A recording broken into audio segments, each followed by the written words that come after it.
Salam sejahtera, selamat pagi tuan-tuan dan puan-puan yang dihormati sekalian. Terima kasih kerana terus bersama dalam channel saya untuk mengupas isu-isu politik secara jujur, secara ikhlas, secara bebas. Dan pastinya kita mau analisis yang berfakta, ya. Baik. Tuan-tuan dan puan-puan yang dihormati sekalian. Kemarin ada orang tanya kepada saya, kemana arah tuju UMNO selepas ini? Of course, ramai orang mempunyai persepsi yang masing-masing mengenai nasib UMNO selepas ini. Sebab UMNO sekarang bukan lagi UMNO yang dulu. Kalau dulu punya UMNO, kita bagi tiang kelapa untuk bertanding pun boleh menang. Kita bagi batu jadi calon pun boleh menang. Tapi sekarang tidak lagi.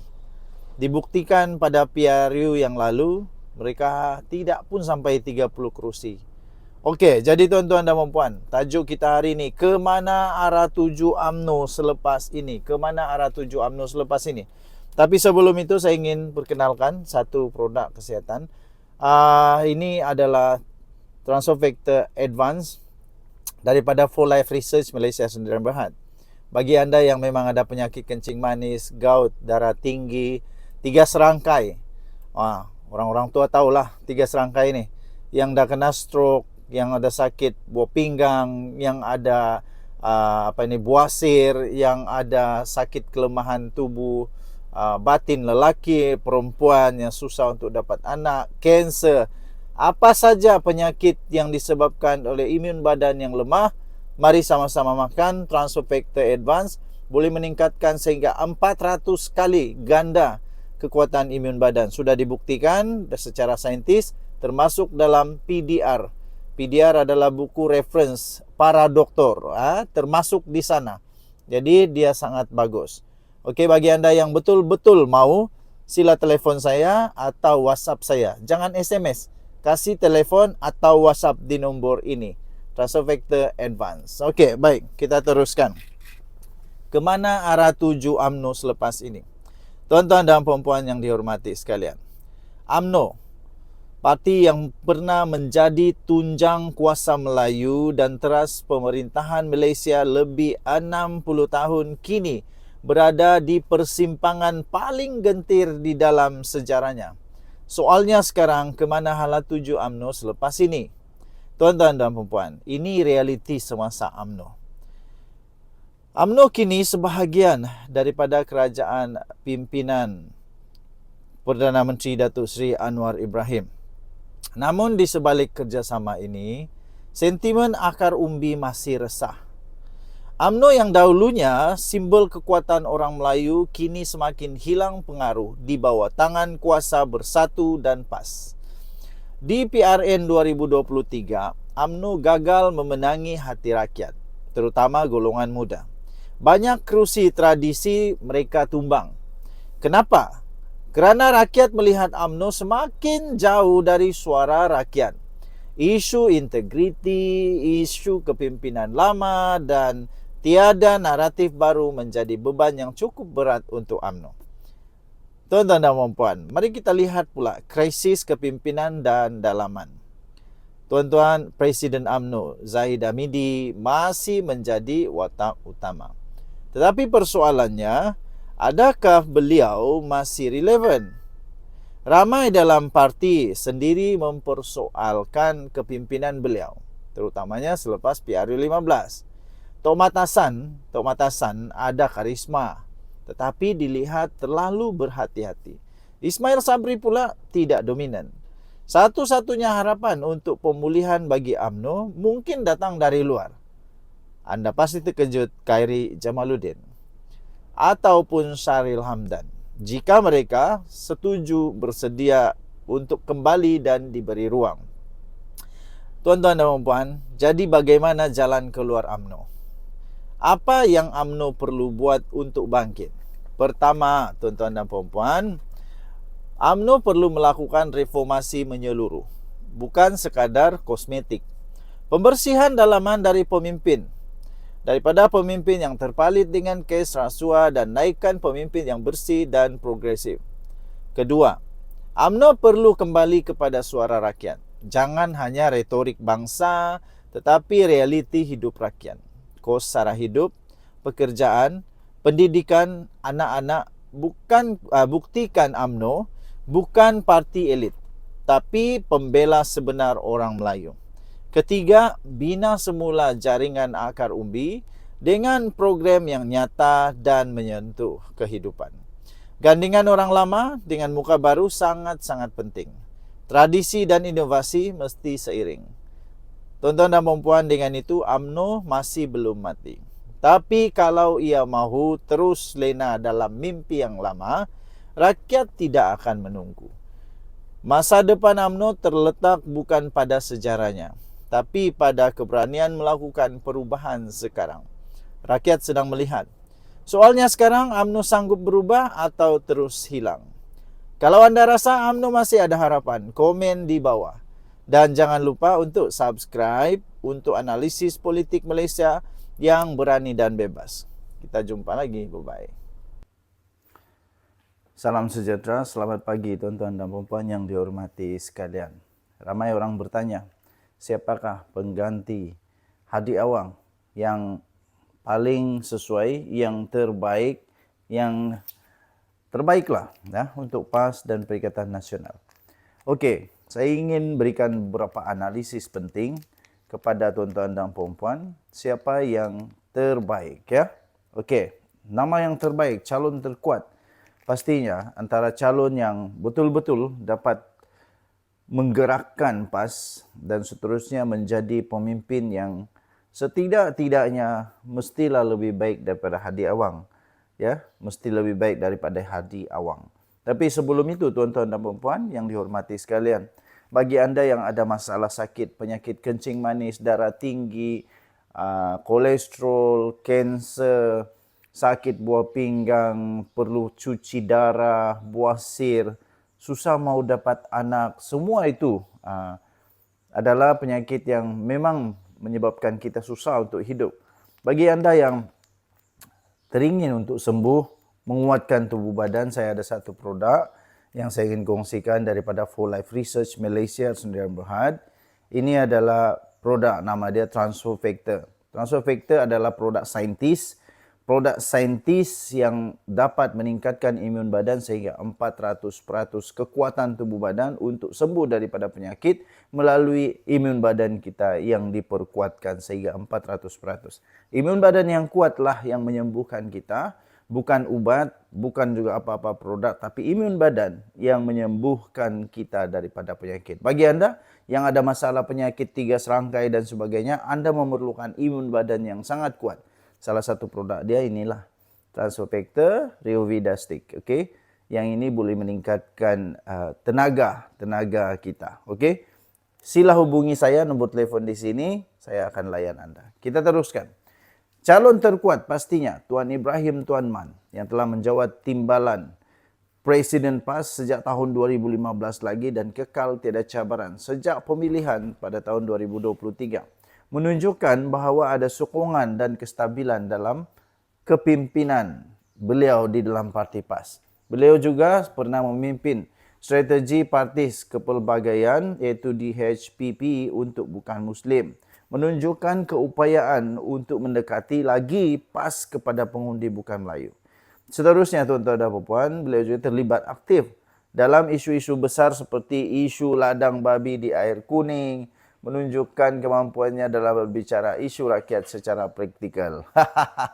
Saya rasa lucu juga dengan isu babi di air kuning itu ya. Kesimpulannya tuan-tuan dan puan, Tuan Ibrahim adalah calon semula jadi yang disokong oleh struktur parti dan berpengalaman pengurusan strategi. Calon lain yang menonjol pastinya Sanusi Madnor, bekas timbalan Presiden dan kini Menteri Besar Kedah, mengumumkan pada bulan Jun 2025 bahawa tiada sekatan untuk mana-mana calon mencabar jawatan Presiden atau timbalan, menunjukkan ia terbuka dan terima demokrasi.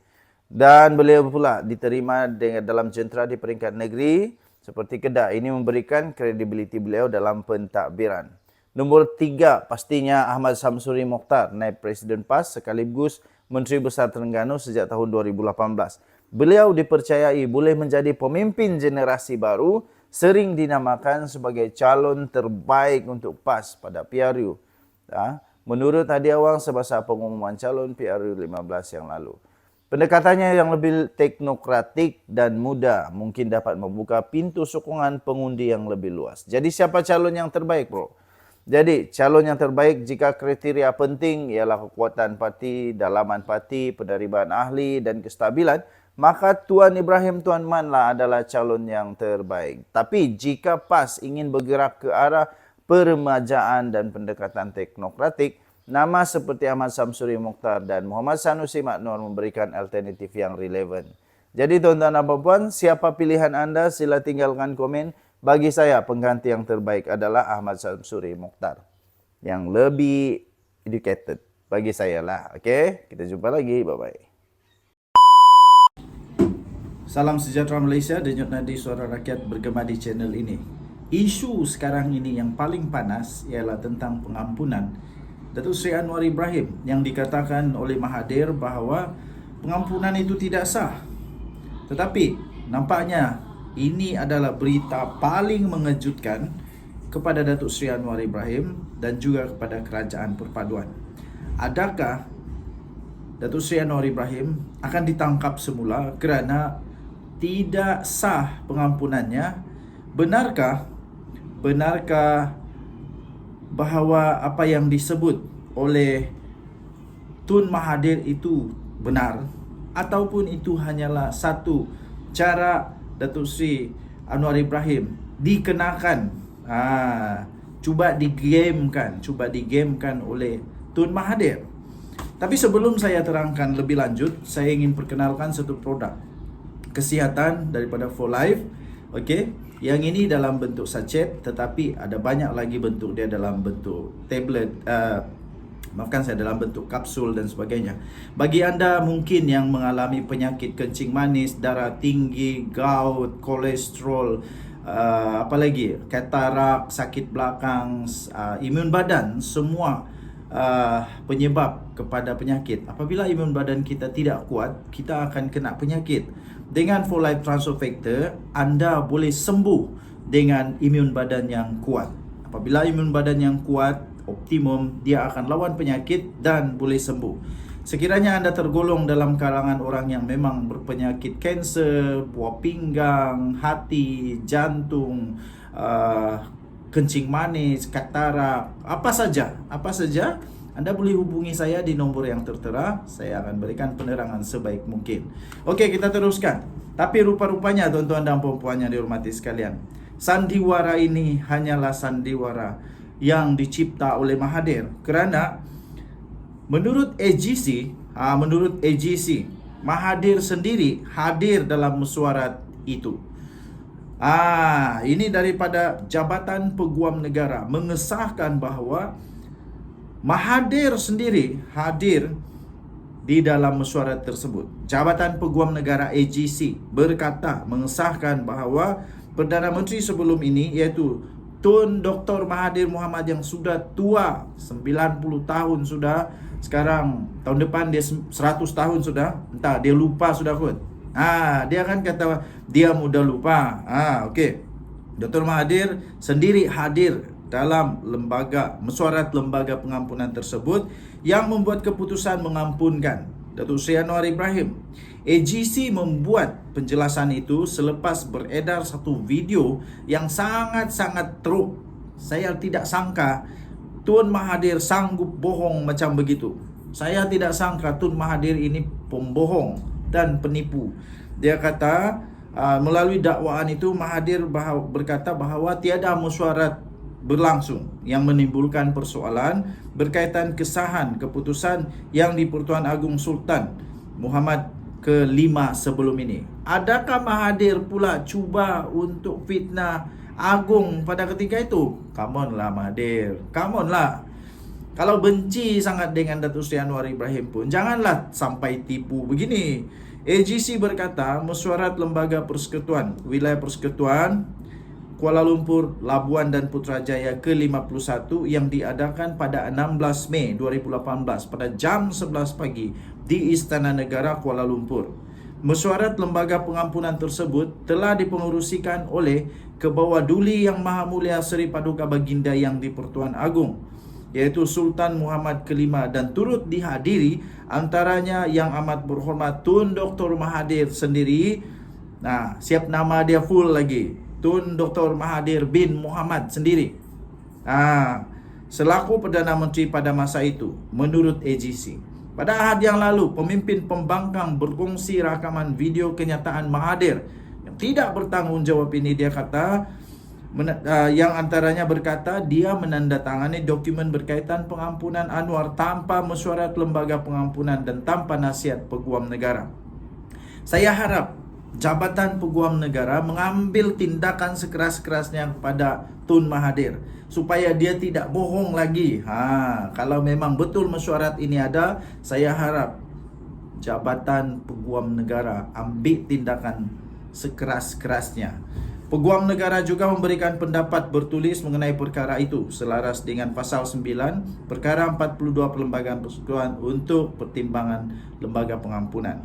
AGC memandang serius perkara ini sebagai isu yang melibatkan kepentingan perlembagaan dan institusi. AGC juga menegaskan bahawa sebarang kenyataan yang boleh mengelirukan masyarakat mengenai keputusan lembaga pengampunan adalah tidak wajar sama sekali.